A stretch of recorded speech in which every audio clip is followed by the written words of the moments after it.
Hi, my name is Elaine and we're from Group A Avocados. And for our ITM project, the company that we chose is Tesco.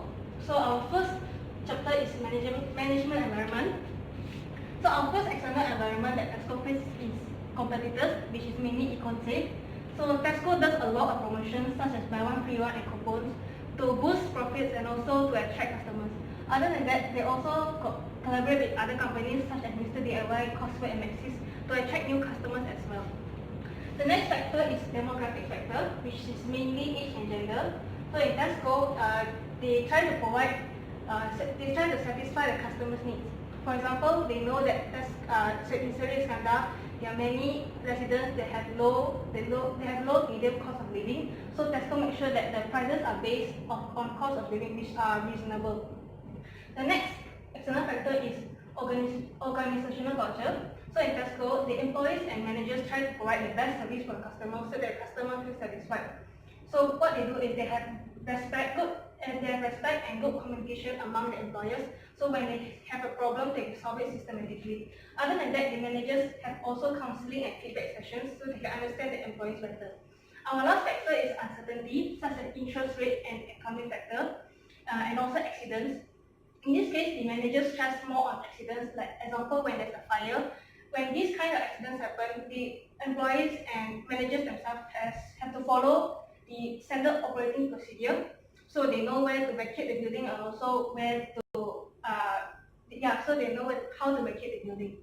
Means to say that everyone plays a role so that the safety of the employees, so to ensure the safety of the employees and make sure that the losses are kept at a minimum. So that's all from me. Thank you. Good day, Dr. Amjad. I'm Ting Lee Ling. I'm going to present to you the decision-making process by Tesco managers. So after we researched online and we also interviewed the Tesco managers, we found out that Tesco managers actually follow the 8 steps decision-making process. So the first step is identify a problem. So how are they going to identify a problem? They identify a problem by making comparison of the current performance and the past performance. After they analyze, they found out that their problem is not enough amount of customer loyalty.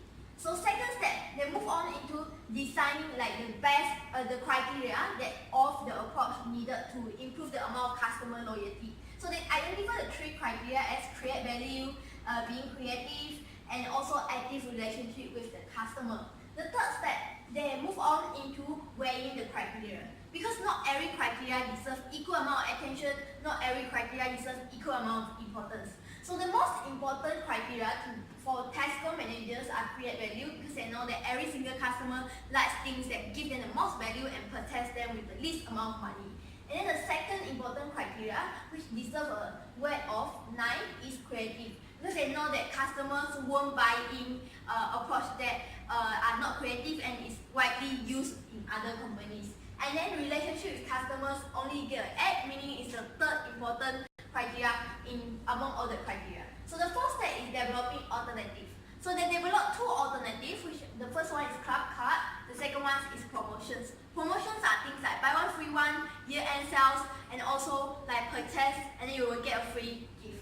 And then the fifth step is actually analyzing alternative. So the way you are going to analyze alternative is you give weight or you give a score to every alternative. For example, a card is very good at producing value for the customer, so it's given a 10 here. It's also very creative, so it's given a 9 here.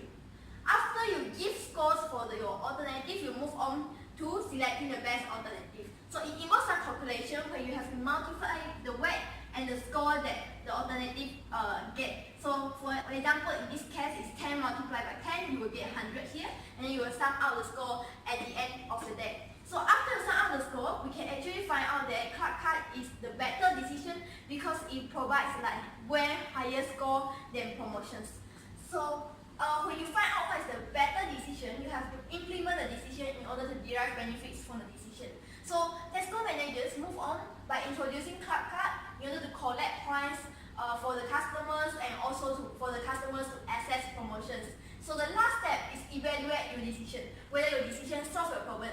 So in this case, Tesco manager find out that your club card is successfully solves their problem because 82% of sales went through by the card. It prove that customers are being more and more loyal towards Tesco. I'm Kai Xuan. Now I'm going to discuss about the strategic planning and process. So strategic planning should be implemented as it gives a clear vision on the organization goals, and every member should work together in order to achieve the goals. So in this case, Tesco company has used SWOT analysis as their strategic model to determine their environment, business, and market situation in terms of stability and core competence. So now, here are the 6 steps of the strategic planning. The first step is determine the organization aims and goals and the current mission.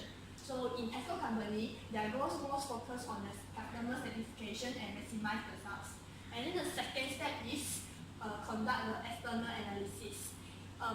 By conducting and developing the SWOT analysis, Tesco manager has come out with 2 external factors. The first one is threats.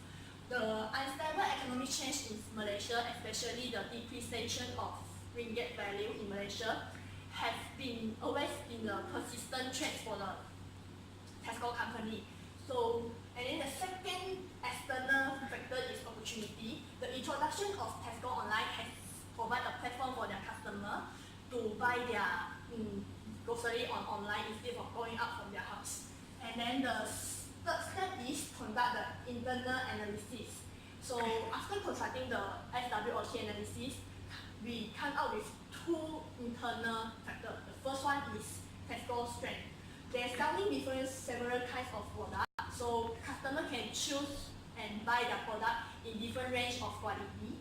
And then the second internal factor is weakness. In order to satisfy their customer, they keep on cutting on their product price, which might affect their service quality and service product.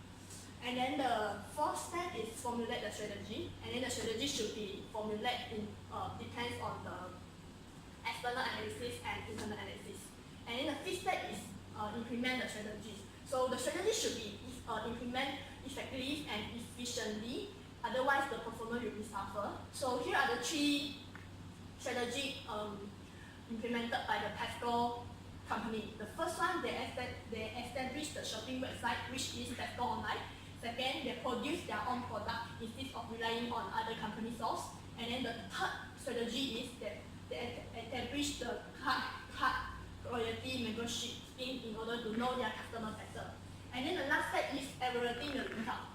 So as we know that Tesco has been the biggest hypermarket in the world, one of the biggest hypermarket in the world, because they're providing the customer low price.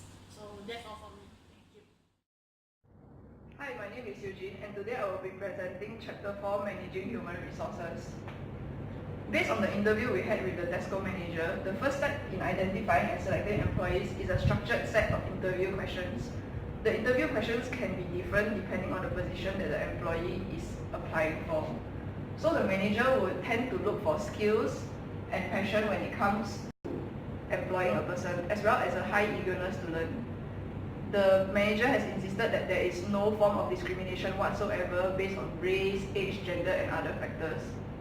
However, there are some difficulties when it comes to non-local employees, because the non-local employees have to apply for visa. The company has to apply for a visa and always renew the visa for the non-local employees. Furthermore, the non-local employees could bring in diseases from other countries which the locals are not usually exposed to. This could be a risk to customers, and also the customers will have prejudice against the non-local workers because they might have the perception that the non-local workers are stealing jobs from the locals. After the identifying and selecting of employees, the training process involves workshops, orientation, as well as on-the-job training depending on the position that the employee has applied for. When it comes to retaining employees, Tesco will offer bonuses in order to encourage workers to do a better job, as well as reward them for their good efforts thus far. Tesco also highly emphasizes on good organizational culture, where there is a sense of respect, a sense of responsibility, as well as trust between employees and employers. However, when it comes to problematic workers, there will be a situation where the managers have to handle layoffs. First of all, the managers will try their best to understand the issue. After they understand the issue, they will try to either give advice or recommend counseling so that the employee can improve his or her situation. However, if the employee does not improve, then there is a possibility that a warning letter could be issued. If there is still no improvement whatsoever, then the company will have no choice but to terminate the employee. That's all for my part. Thank you. Gayatri, I'll be talking about Chapter 5, Managing Change and Innovation. The first innovation that has been done by Tesco is online shopping. The customer can buy their needs through online stores such as Amazon, Lazada and online shopping. It will increase the profits and then the customer can fulfill their needs and then it will be convenient for them. Secondly, Tesco promote their products such as toiletries, clothing, watches through Facebook promotion, flyers, brochures and e-newspaper advertisement. When we asked the manager why you need to come up with changes, he said they have to come up with the changes due to the competitors. For example, account saving. They have to come up with a new strategy to run their business successfully compared to account save to reach their target. Secondly, when a manager quit his job, he might introduce a new organizational structure. Lastly, the customer feedback. It might changes due to the customer feedback or complaints. The reaction on changes might be the employees might not satisfied because they feel that the customer is not unsatisfied with their organizational structure, and then if they feel that it's not worth the time, they might work for overtime and then the salary is still the same. Lastly, they might think that the old way is better to run their business successfully compared to the new ways. That's all from me.